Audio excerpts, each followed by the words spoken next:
If you want to lower your lifetime tax bill, you're in the right place.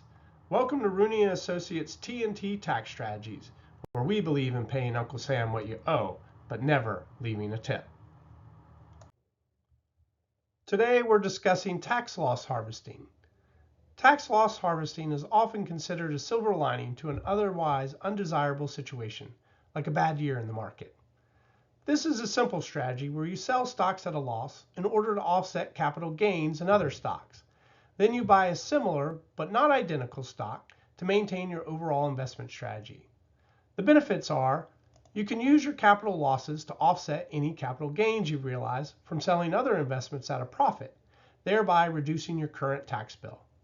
If your capital losses exceed your capital gains, you can use an additional $3,000 of losses to offset your current year's income.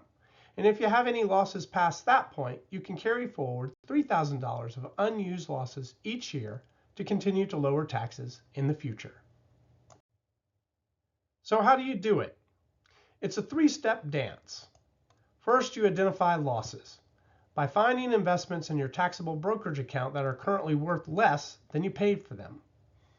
For example, let's say you bought tech stock A for $15,000 and now it's worth $5,000. It's in a loss position of $10,000. The next step is to sell the loser. Once you've identified that tech stock A is in a loss position of $10,000, sell it to realize the loss of $10,000. The final step is to reinvest right away. Here you buy a different but similar stock to maintain your overall investment strategy. So now that you sold tech stock A, you buy tech stock B immediately, which is similar since it's the same sector, but it's not the same stock. It's a different company. It's important that you do not buy the exact same stock within 30 days before or after the original sale. This is a rule called the wash rule, and it voids the tax benefit. So here are the benefits. The first benefit is that your realized capital losses can offset any realized capital gains you have in the same tax year. For example, you sold pharma stock X for an $11,000 gain. Your $10,000 loss from selling tech stock A in our previous example reduces your taxable gain to just $1,000. The next benefit is if your losses exceed your gains, you can use up to $3,000 of the remaining losses to offset your ordinary income, like salary, each year. For example, let's say in this case you sold pharma stock X for a $7,000 gain. Now your $10,000 loss from selling tech stock A reduces your capital gain to zero, and you still have $3,000 worth of losses you can use to offset other income, such as your salary.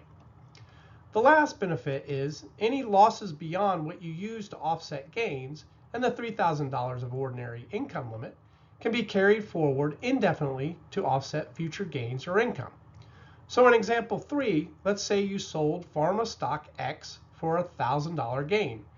Now your $10,000 loss from selling tech stock A reduces your capital gain to zero, and you can use $3,000 worth of losses to offset other income such as your salary, just like in the previous case.